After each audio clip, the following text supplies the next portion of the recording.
Hi అండి, hello, welcome to my channel. ఈరోజు వచ్చేసి బీర్నీస్కాయ మటన్ చేస్తున్నాను.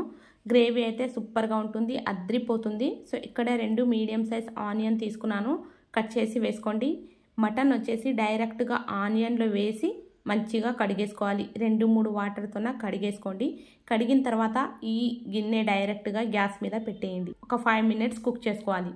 దీంట్లో ఉన్న వాటర్ మొత్తం ఇంకిపోయేంత వరకు కుక్ చేసుకోవాలి. సో వాటర్ ఇంకిపోయిన తర్వాతనే వేరే ఇంగ్రీడియంట్స్ యాడ్ చేసుకోవాలి. సో ఇక్కడ వచ్చేసి 7-8 మినిట్స్ కుక్ అయిన తర్వాత వాటర్ మొత్తం ఇంకిపోతుంది. దీంట్లో వచ్చేసి ఆయిల్ వేసుకుంటాను. కర్రీకి సరిపోయేంత ఆయిల్ వేసుకోండి. నేను ఈ స్పూన్తో 3 స్పూన్ ఆయిల్ వేసుకున్నాను.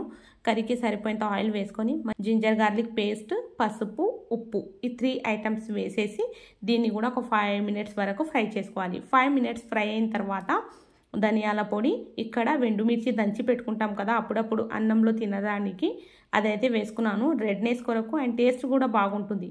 అండ్ 1 స్పూను మన రెడ్ చిల్లీ పౌడర్ ఉంటుంది కదా అది వేసుకున్నాను. వేసేసి మంచిగా కలిపేసి సిమ్లో పెట్టేసి ఒక 5 to 7 మినిట్స్ కుక్ చేసుకోవాలి. బీర్నీస్కాయ కడిగి రెడీగా పెట్టేసుకోండి. సో 5-7 మినిట్స్ కుక్ చేసుకున్న తర్వాత బీర్నీస్కాయ వేసేసి ఇంకా సిమ్లో పెట్టేసి దీన్ని కూడా 7 to 8 మినిట్స్ వరకు కుక్ చేసుకోవాలి. ఇక్కడ వచ్చేసి నేను 3 టమాటో చూపిస్తున్నాను కానీ 3 వేయను, 2 టమాటో వేసుకోండి. సో ఇక్కడ చూడండి ఆయిల్ పైకి వచ్చేంత వరకు కుక్ చేసుకున్నాము.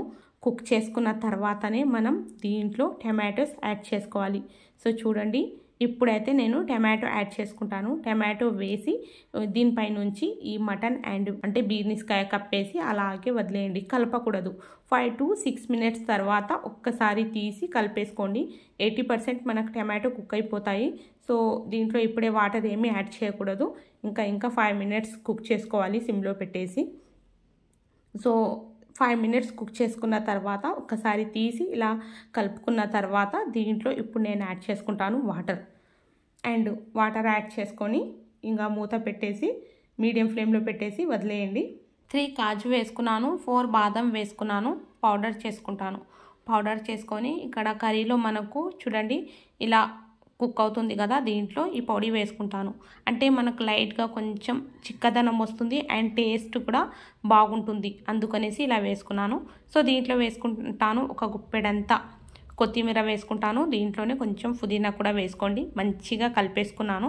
అండ్ దీంట్లో వేసుకుంటాను కొద్దిగా గరం మసాలా వేసేసి ఒక 3 to 4 మినిట్స్ కుక్ చేసుకొని దింపేసుకోవడమే. అంతేనండి, ఎంతో టేస్టీగా ఎమ్మీగా ఉండే మటన్ అండ్ బీర్నీస్కాయ గ్రేవీ కర్రీ అయితే రెడీ అయిపోయింది.